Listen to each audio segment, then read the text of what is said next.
We want to give a thank you to Anchor Podcast. Anchor Podcast, the way you can get your podcast out free and reach the world. Anchor is one of the greatest platforms that we could ever have, and we really appreciate them. So I encourage all those who want to do podcasts, come to Anchor and have a good time and make it exciting. Anchor Podcast. Thank you. We love you. God bless.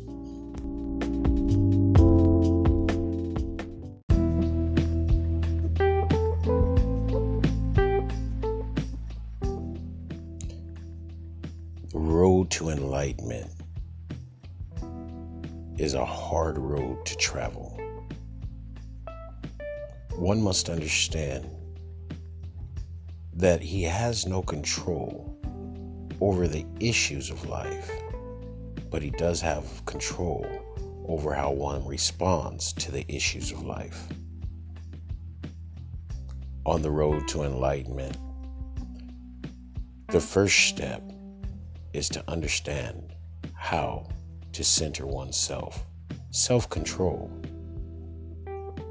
But we that are on our road to enlightenment struggle with a beast. That beast that we struggle with is called the ego. The ego is necessary to a point.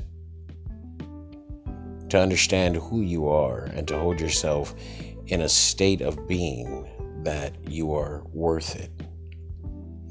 But the ego, stroked too much in the wrong way, can become arrogant, self-centered, too high of self-esteem, will lead to lack of humility and humbleness. The ego is something that we must control on our road to enlightenment. If one cannot control his own self, then he cannot control anything else that is around him. One must learn how to control their own home before they can control anything that is outside of their home. We forget that. We on the road of enlightenment begin to look at the big things, but forget the small things. The small thing that I'm talking about is that ego.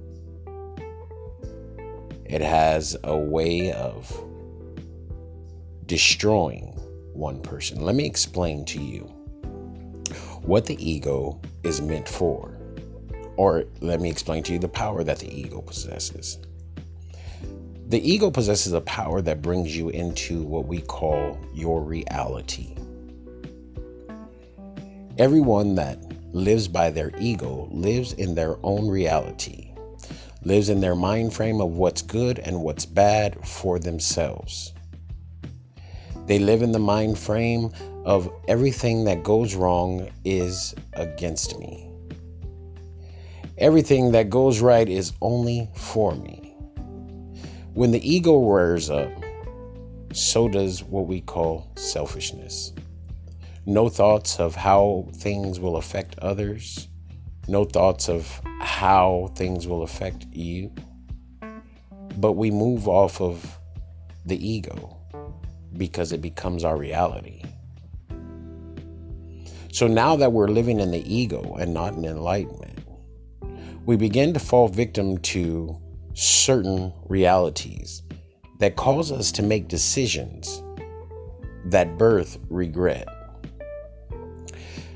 When regret is birthed, then so is what we call a still or stagnant spiritual life. It has no course to become like the Creator, who is a bestower, whose only thoughts are to give unto his people. But they become more like man and become a selfish, I want, I need. When one changes their ego or controls their ego, then one can now change their reality. When one seeks for others and not themselves, then their reality begins to change. And in the change of reality comes a change of heart, comes a change of mind. The ego does not lie in the heart, but it lies in the mind. And when that ego begins to rear up and begins to bring a reality, then it tells the heart the reality, and the heart deceives us and makes us believe that the reality is for a purpose, or the reality is real. Now, reality is yours. It's real to you. But your reality is not everybody else's reality. The things that you see that are coming up against you and the things you see that are destroying you, other people see as maybe a blessing. Other people see it in 10,000 different ways. But you will never be able to see it in such ways because you are too caught up in your ego. If things don't go right, if things don't go the way that you plan them to go, you refuse to release, let go of the control, and center yourself. Instead, your ego says, well, what about me? Well, now, why not me? I can't believe they're doing that to me. Who do they think they are? And when that ego rears up and begins to act in such ways, it brings us to a road of destruction, but not enlightenment. Enlightenment is when one can see inside of himself, find out who they are, understand who they are, enact the power that they possess on the inside by controlling their own reality, by controlling their ego, self-control. No one said that Yahweh would control you. Oh, once I receive Yahweh, once I get saved, all these things are going to pass from me, and I'm not going to do anything wrong no more. I'm not going to listen. That is not the right state of mind. Your reality is based on your ego. You must destroy that ego to walk into reality, to walk into enlightenment, which is a true reality. There's two types of realities. There's a false reality that the ego builds. And then there's a true reality that enlightenment builds. But you can only find that in self-control. You can only find that when you center yourself so the clouds move away and you can see things clearly. Not everything that comes up against you is to destroy you. Matter of fact, nothing that comes up against you is to destroy you. The only thing that is up to destroy you is your own ego. The only thing that draws you away from doing what you're supposed to do for Yahweh is your own ego. The only thing that keeps you from crossing a line into total enlightenment and total peace is your ego. You must break the reality of the ego to come into the reality of the Creator. The Creator wants you to become like Him.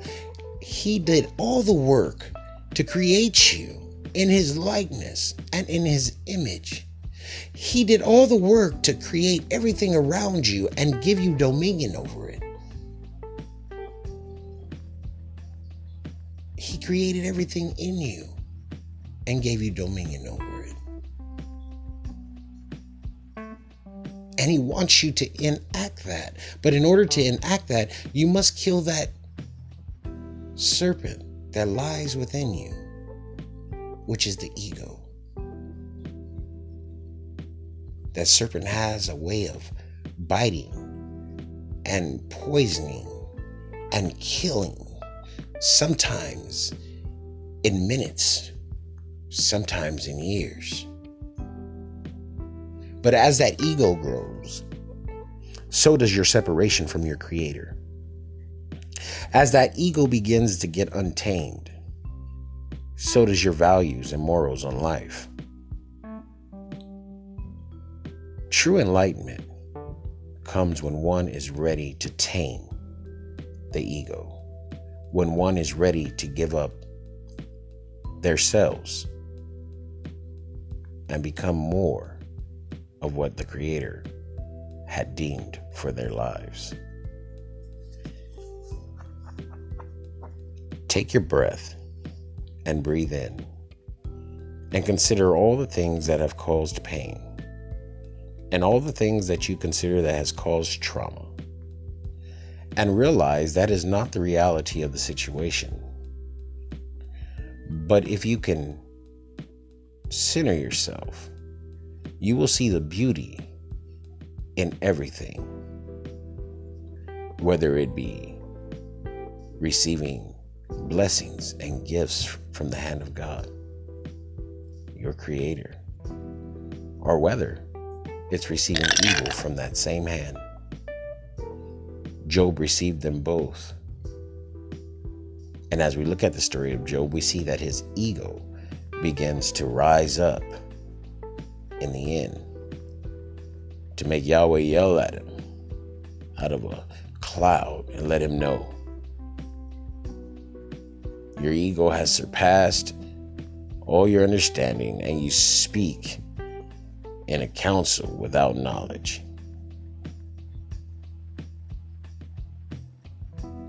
The knowledge that you're looking for is that all things have a purpose, nothing is to destroy you, and you live in a reality of selfishness, or you live in a reality of no self-control.